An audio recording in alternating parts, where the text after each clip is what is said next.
श्री शिवाय नमस्तुभ्यम। हर हर महादेव।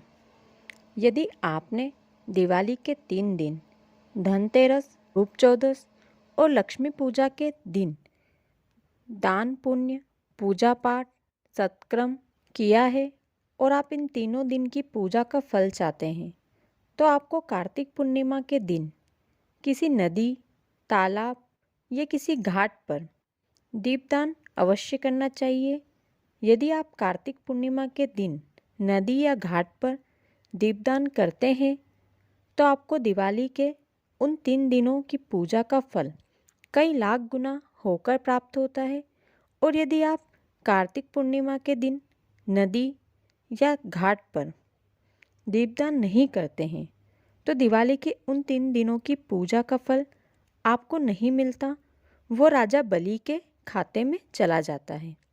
राजा बलि कौन है और उसके खाते में इन 3 दिन की पूजा का फल क्यों जाता है, वो जान लीजिए।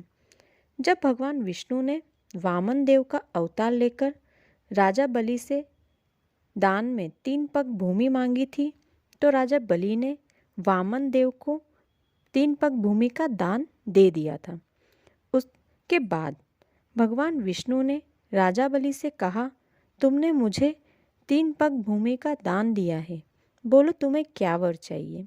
तो राजा बलि ने कहा, पृथ्वी लोक पर जिसके भी द्वारा दिवाली के 3 दिन धनतेरस, रूप चौदस और लक्ष्मी पूजा के दिन जो भी दान पुण्य, सत्कर्म, पूजा पाठ और दीपदान किया जाएगा वो मेरे भाग में आना चाहिए।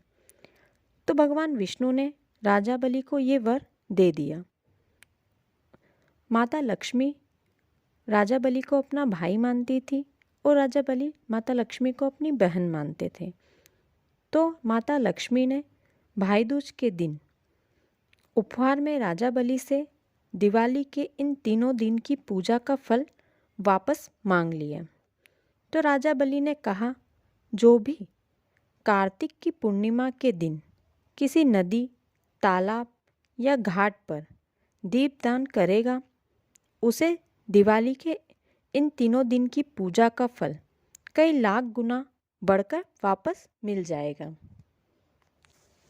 यदि आप भी दिवाली के धनतेरस, रूप चौदस और लक्ष्मी पूजा का फल प्राप्त करना चाहते हैं तो कार्तिक पूर्णिमा के दिन किसी नदी, तालाब या घाट पर दीपदान अवश्य करें। यदि आपके आसपास कोई नदी या तालाब नहीं है तो आप पीपल के पेड़ के नीचे, आंवले के पेड़ के नीचे या फिर तुलसी के क्यारे के पास दीपदान अवश्य करें। मिट्टी का दीप लेना है आपको, पूरा घी से भरकर लंबी बाती का लेना है। यदि आप कार्तिक पूर्णिमा के दिन दीपदान करते हैं तो आपको दिवाली के उन 3 दिन की पूजा का फल कई लाख गुना बढ़कर मिलेगा। तो आप कार्तिक पूर्णिमा के दिन अवश्य दीपदान करें।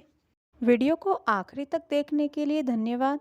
यदि आपको वीडियो अच्छा लगा हो तो वीडियो को लाइक और शेयर करें, साथ ही कमेंट में हर हर महादेव लिखें।